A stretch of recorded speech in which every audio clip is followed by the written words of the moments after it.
Let's start.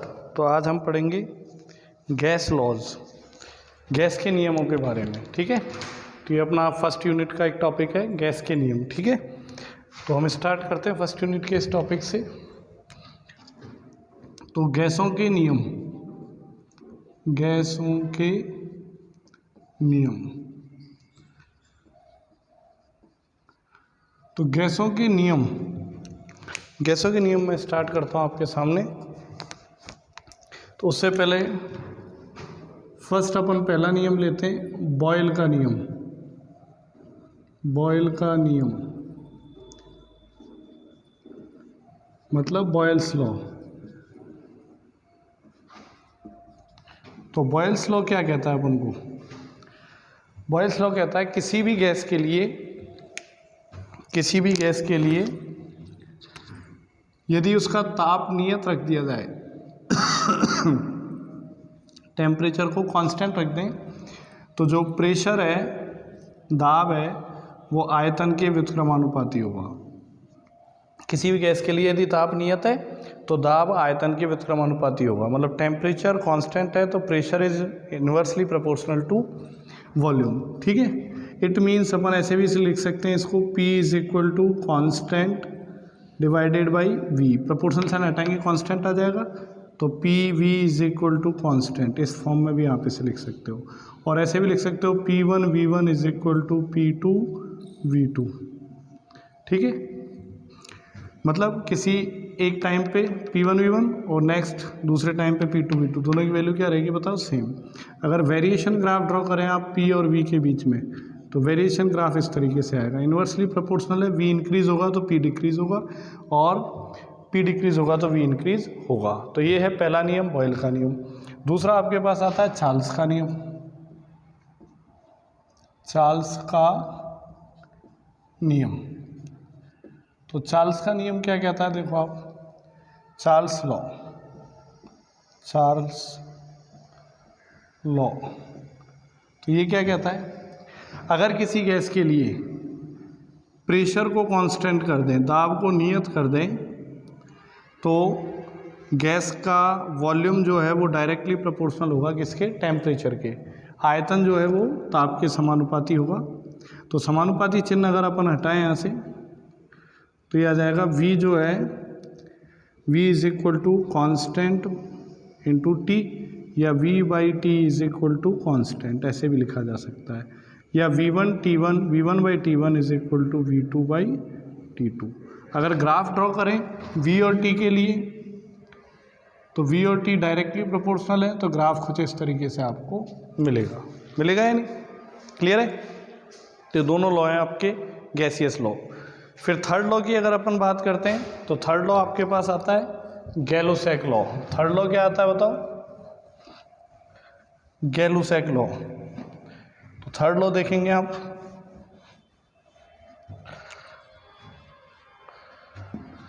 Third आप देखेंगे गैलो-सैक law.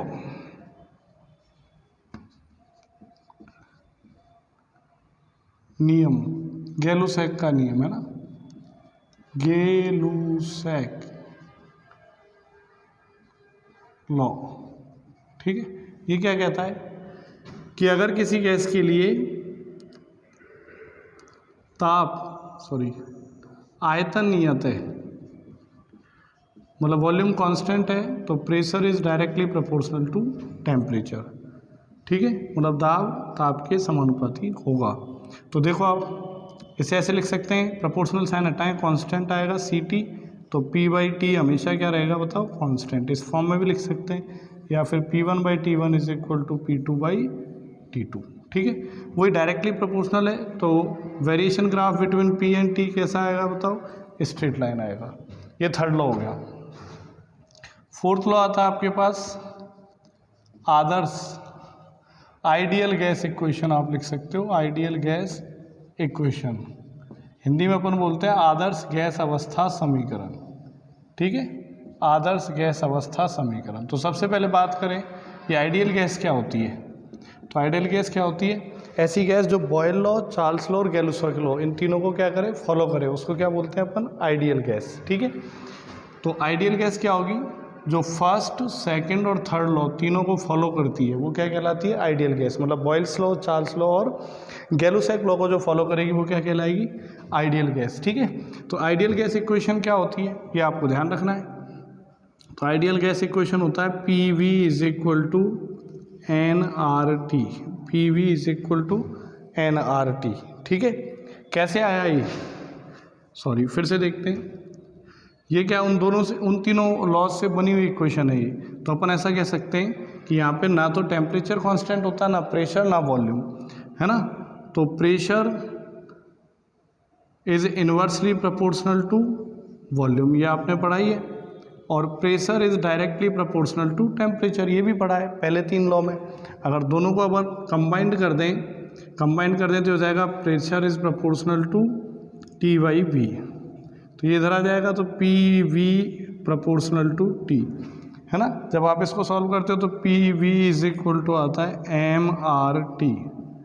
M R T, देखो इसका कोई रोल नहीं है अपने को तो बस ये इक्वेशन ध्यान में रखनी है, P V is equal to M R T.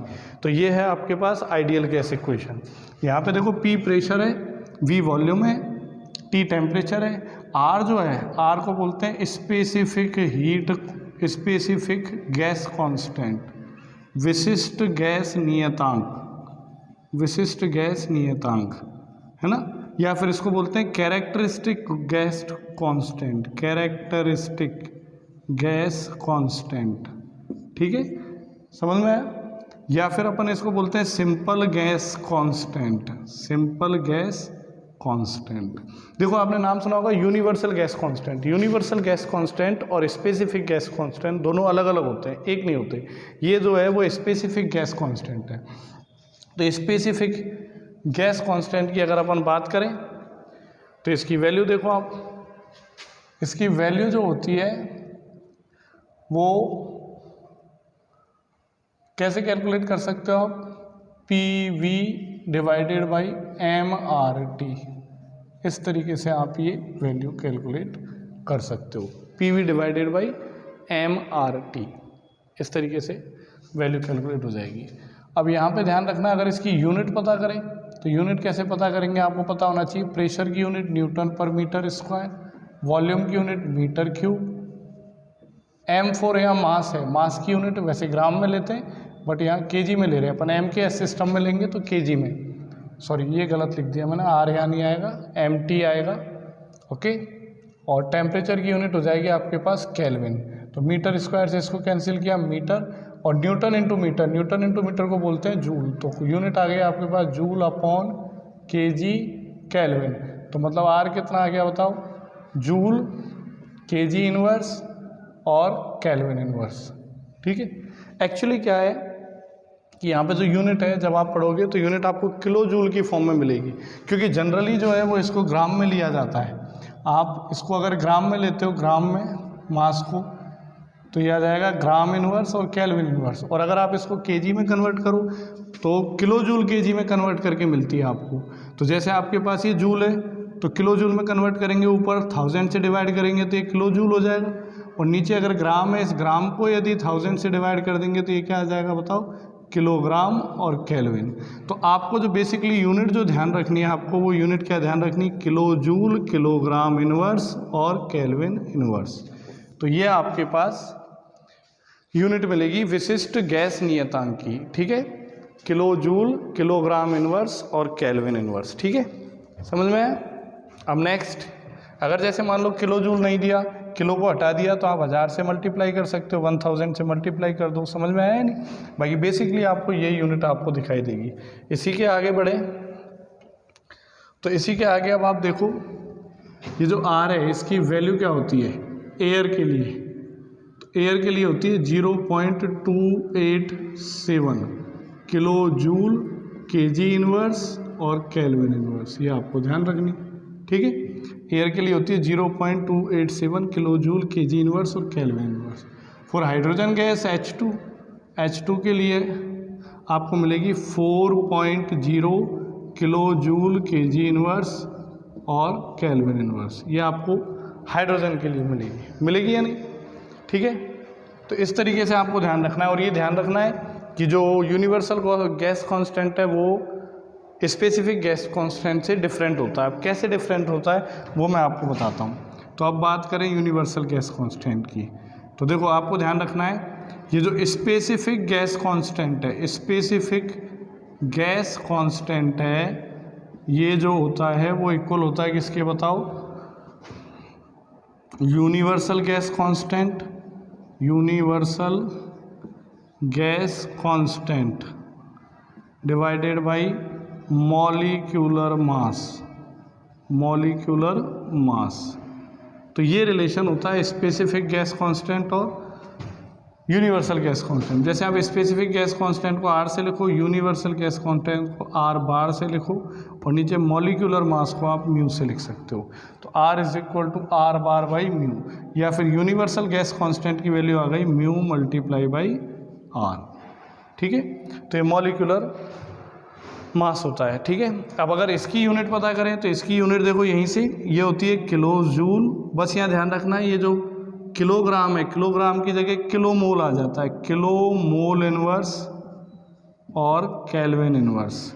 कहने का मतलब क्या होता है कि यूनिवर्सल गैस कांस्टेंट की यूनिट अगर बनाएंगे मॉलिक्यूलर मास से डिवाइड करते ही ये जो ग्राम था, जो ग्राम है वो किस में बदल जाता है, ग्राम मोल में बदल जाता है। ग्राम जो है वो मोल में कन्वर्ट हो जाता है, तो किलोग्राम किस में कन्वर्ट हो जाएगा, किलो मोल में कन्वर्ट हो जाएगा। तो किलो जूल, फिर kilo mole inverse, kilo mole inverse और केल्विन इनवर्स। ठीक है, तो ये आपके पास यूनिवर्सल गैस कांस्टेंट की यूनिट हो जाएगी। अब यूनिवर्सल गैस कांस्टेंट की वैल्यू जो होती है तो वो होती है 8.314 किलो जूल, है ना, और किलो मोल इनवर्स और केल्विन इनवर्स, ये आपके पास वैल्यू होती है। ठीक है, तो यूनिवर्सल गैस कांस्टेंट की वैल्यू क्या होगी, kilo 8.314 kilo joule, kilo mole inverse और केल्विन इनवर्स, ये आपको ध्यान में रखनी है। तो ये है आपका यूनिवर्सल गैस कांस्टेंट। ठीक है, समझ आता है। तो ये 4 लॉ हो गए अपने गैस के। 5वां लेते हैं, 5th लॉ। तो 5th लॉ आपके पास आता है एवोगाड्रो लॉ। तो 5th लॉ आप देखिए, 5th लॉ आपको मिलेगा Avogadro law, Avogadro law. Avogadro law ये क्या कहता है, ये कहता है आदर्श गैस के लिए, आइडियल गैस। तो देखो इक्वल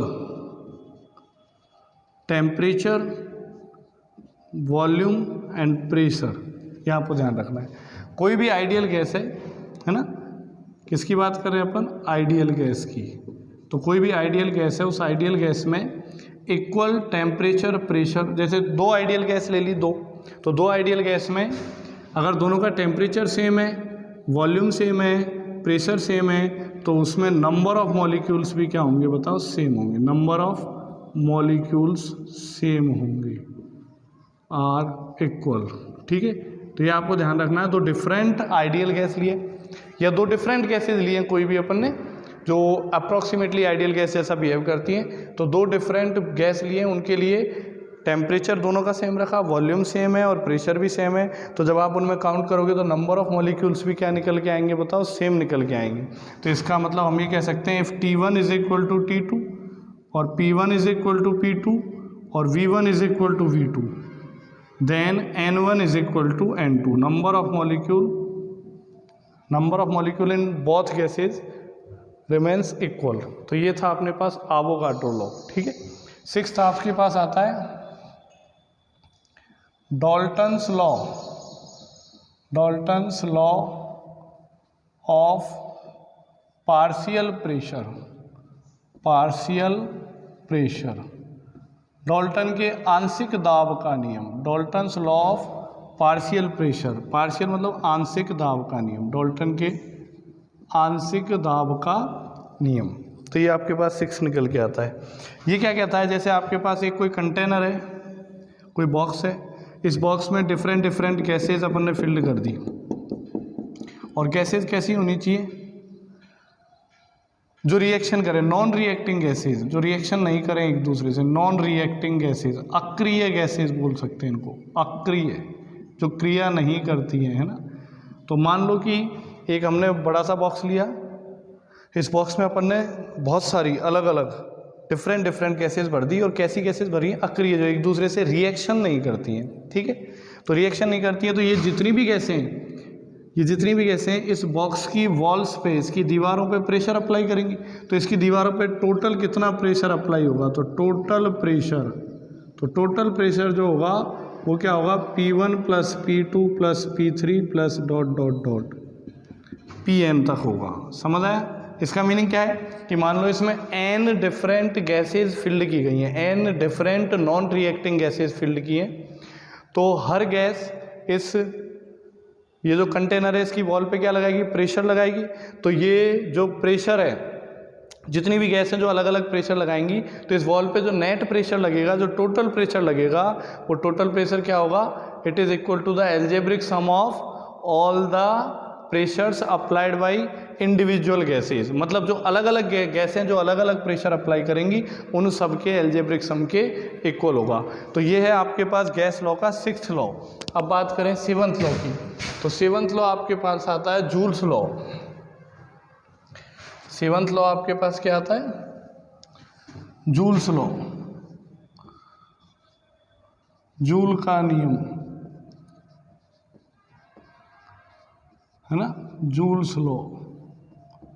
तो जूल्स लॉ क्या कहता है आपको, जूल्स लॉ कहता है कि देखो कोई भी सब्सटेंस है, कोई भी गैस है, तो गैस की जो इंटरनल एनर्जी है, इंटरनल एनर्जी,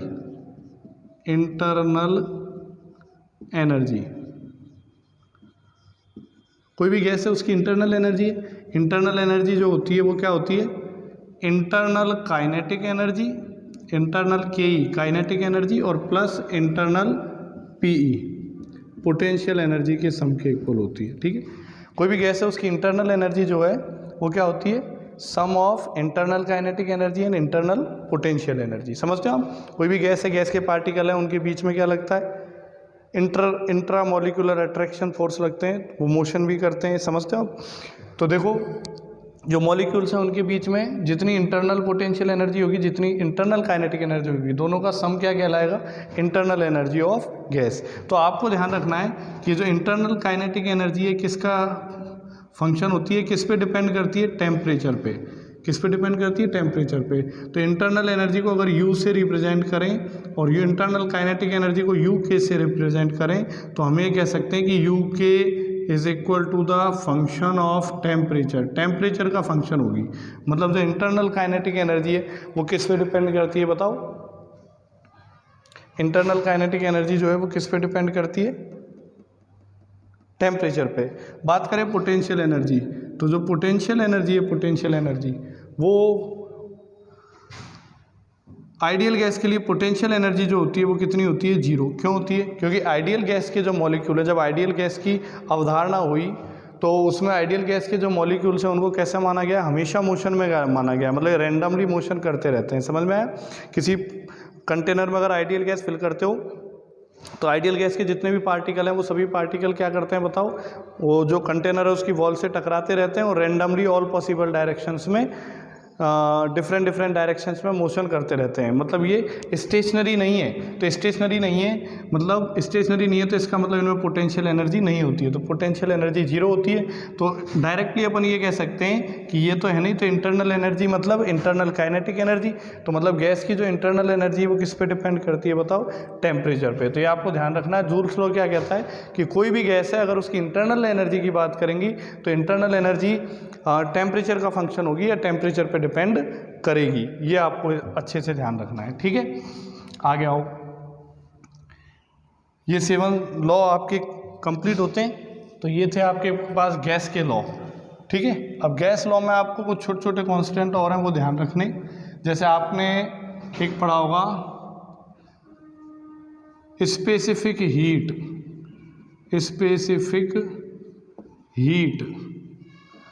तो स्पेसिफिक हीट क्या होती है ये आपको डिफाइन कर दें। S is equal to Q/m del T. और एक होता है आपके पास molar specific heat. Specific heat, molar specific heat. तो मोलर स्पेसिफिक हीट को C से रिप्रेजेंट करते हैं, C is equal to Q by N del T. इनका मीनिंग समझें आप। क्यू क्या है? अमाउंट ऑफ हीट एडेड, जो भी हीट की रिक्वायरमेंट होती है वो अमाउंट ऑफ हीट है। डेल टी क्या है? Change in temperature, increase in temperature या डिक्रीज इन टेम्परेचर। और एम यहाँ पे क्या है? एम है मास, और एन क्या है यहाँ पे? Number of moles, number of moles. तो देखो फॉर्मूला एक ही है, इसमें अपन ने मास यूज लिया, इसमें नंबर ऑफ मोल्स है। इसको बोलते हैं सिंपल स्पेसिफिक हीट और इसको बोलते हैं मोलर स्पेसिफिक हीट। ठीक है, तो डेफिनेशन क्या बना सकते हैं आप? इसकी डेफिनेशन क्या होगी? The amount of heat required to increase the temperature of unit mass substance. समझ रहे हो? कोई एक सब्सटेंस है, उसका यूनिट मास ले लें, यूनिट मास, तो उसका टेम्परेचर 1 डिग्री सेंटीग्रेड इंक्रीज करने के लिए, जैसे डेल टी की वैल्यू अपन 1 डिग्री सेंटीग्रेड और 1 केल्विन ले लें, और एम की वैल्यू भी क्या करते हैं अपन? 1 ग्राम या 1 kg कर दें। समझ में आया? तो अपन क्या बोलेंगे? The amount of heat required, है ना, to increase the temperature up to 1 degree centigrade of unit mass of a substance is called specific heat. ठीक है, मतलब हम ये कह सकते हैं कि किसी एकांत द्रव्यमान वाली गैस का ताप 1 डिग्री सेंटीग्रेड बढ़ाने या घटाने के लिए आवश्यक ऊष्मा की मात्रा क्या कहलाती है? बताओ। स्पेसिफिक हीट मतलब विशिष्ट ऊष्मा कहलाती है, विशिष्ट ऊष्मा। ठीक है, और मोलर स्पेसिफिक हीट मतलब मोलर विशिष्ट ऊष्मा, हिंदी में नाम भी है मोलर विशिष्ट ऊष्मा। तो इसमें क्या बोलेंगे? बस द्रव्यमान की जगह क्या बोल देंगे? मास की जगह क्या रिप्लेस कर देंगे? नंबर ऑफ मोल्स, है ना। तो नंबर ऑफ मोल्स ले लेंगे यहाँ पे। ठीक है, क्लियर है या नहीं? अब ये जो ये मोलर स्पेसिफिक हीट है, दो टाइप की होती है।